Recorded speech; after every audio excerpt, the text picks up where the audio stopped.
do not go to these places in Mexico City.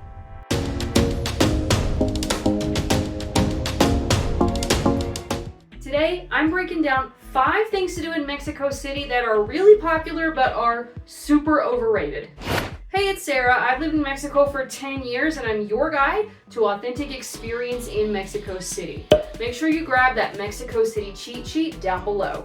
The first thing to do in Mexico City, which is super popular but way overrated and you should definitely never ever do it, is Xochimilco. Xochimilco is probably one of the #1 top attractions in Mexico City, and I think it's horrible. Not only do I think it's horrible, but I've also polled some local friends that agree with me.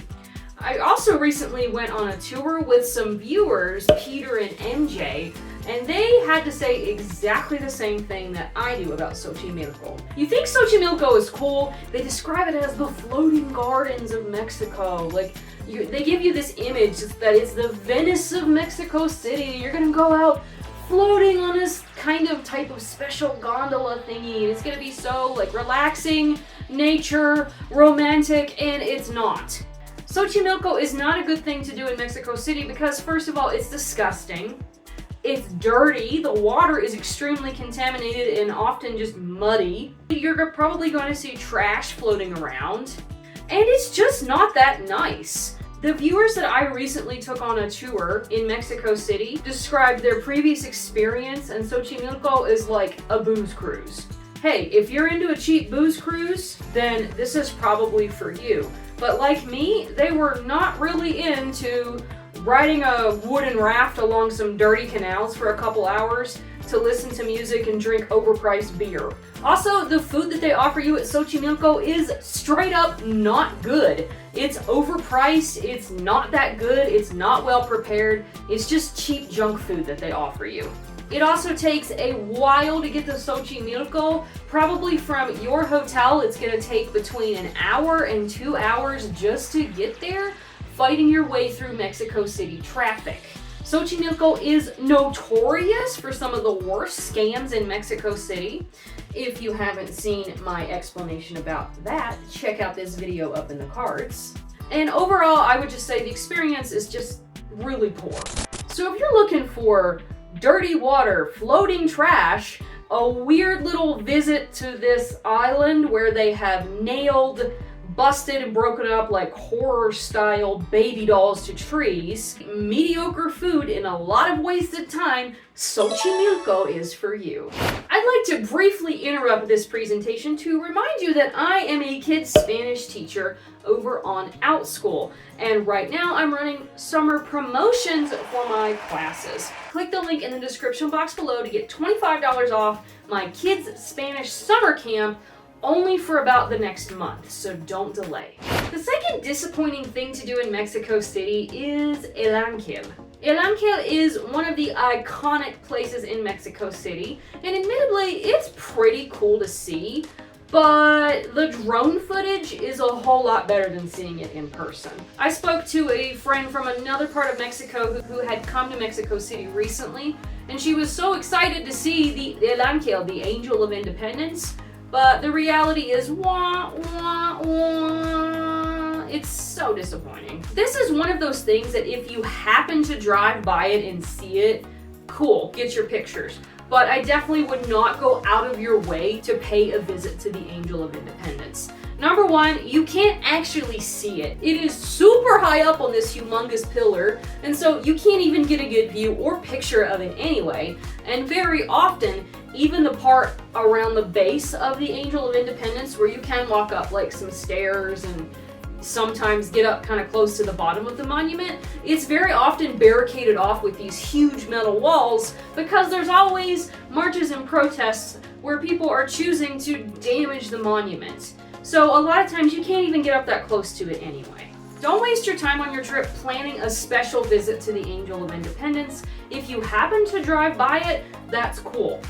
Pro tip, if you do want to drive by it in a cheap, really cool way, and you're staying near Paseo de la Reforma on your trip, make sure you hop on the Metro bus, Line 7, dark green line, and go upstairs and sit up in the front. especially if you grab this seat at night. It's a really pretty view to drive up and down Paseo de la Reforma, and it looks pretty cool to see the angel at night from this vantage point. The third very popular thing to do in Mexico City that is way overrated is Garibaldi. Garibaldi is painted as like the mecca of the mariachi. And mariachi is a very cool experience. If you ever get the chance to experience a real mariachi band, they are so talented and it is very, very cool. It's one of my favorite things about Mexico.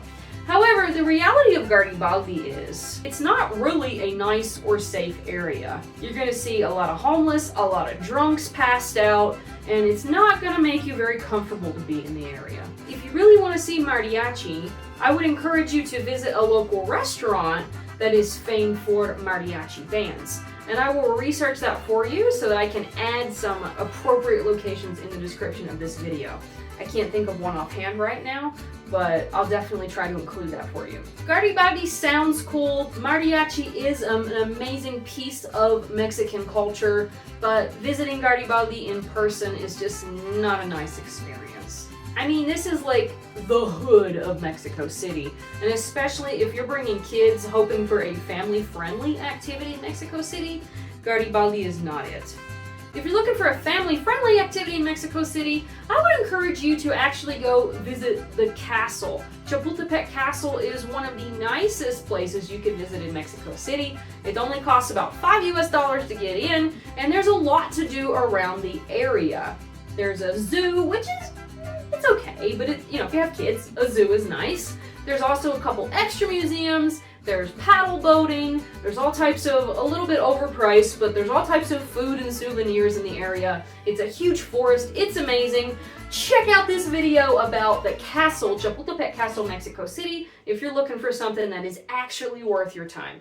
The fourth thing to do in Mexico City that is definitely overrated is the World Trade Center.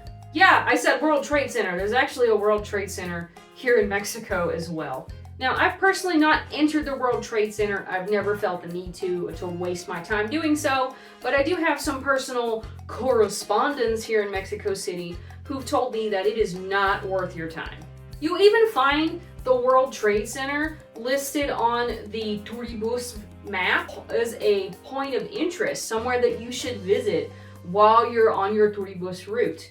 If you want to see my review of the Turibus, check out this video. I did the entire Coyoacan circuit, and I tell you whether or not you should spend your time doing that. Back to the World Trade Center. As I mentioned, it is listed on the map as a point of interest that you should get off and see. I just don't feel that it's worth your time. If you're coming to Mexico, I'm assuming that you want to come to experience the truly quintessential Mexican things, like the ruins, the amazing food, things like mariachi, artisan crafts, those things that pop up in your mind when you think Mexico.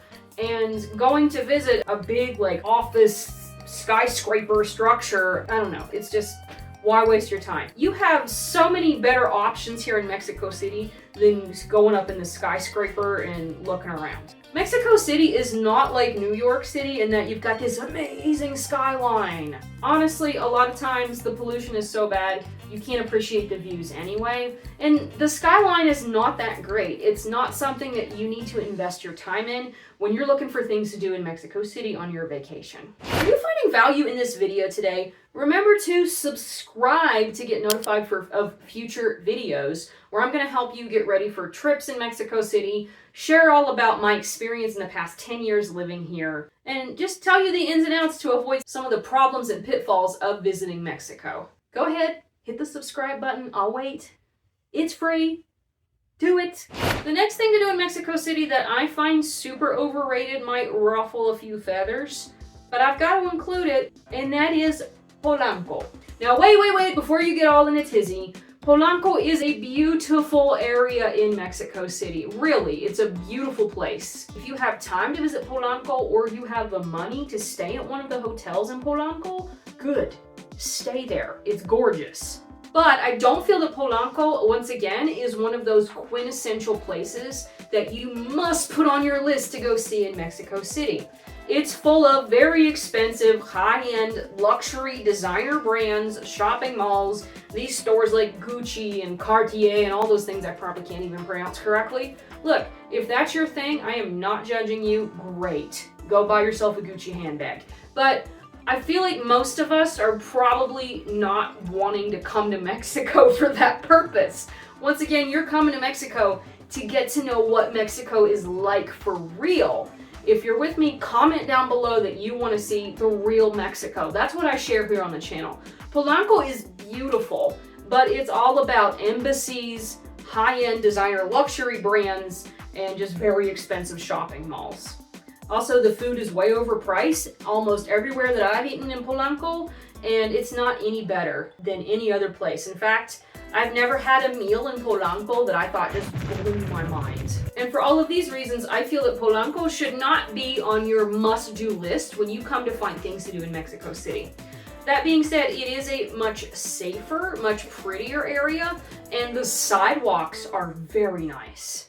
And if you don't know what I'm talking about, the sidewalks in a lot of Mexico City are terrible. If you're looking for a really nice area in Mexico City, but you want more of a true Mexican flavor, I encourage you to go to Coyoacan instead. The historic downtown area of Mexico City, El Centro Histórico, is also an amazing place to visit. Granted, there's a lot more homeless and it's a lot more crowded and dense, and the pollution kind of settles in the historic downtown area. So if you have like asthma or allergies, the historic downtown area might be tough for you to stay in. But the historic downtown area is a really great place to truly experience the flavor of Mexico City. In fact, many of my videos here on the channel focus on different things that you can see and do down in the historic downtown area. It's also a lot more affordable generally than staying in Polanco. There's a lot of things that are walkable, there's plenty of restaurants, there's a boatload of museums that you can visit. If you can stay either in Coyoacan, which would be the more expensive option here, or the historic downtown area, you're gonna get a more authentic Mexico City experience. If you want a quieter place, go to Coyoacan. The historic downtown at Centro Histórico, definitely not quiet. Remember to share this video with someone, and if you want to know about something illegal that I recently did while giving a tour of Mexico City, check out this video next.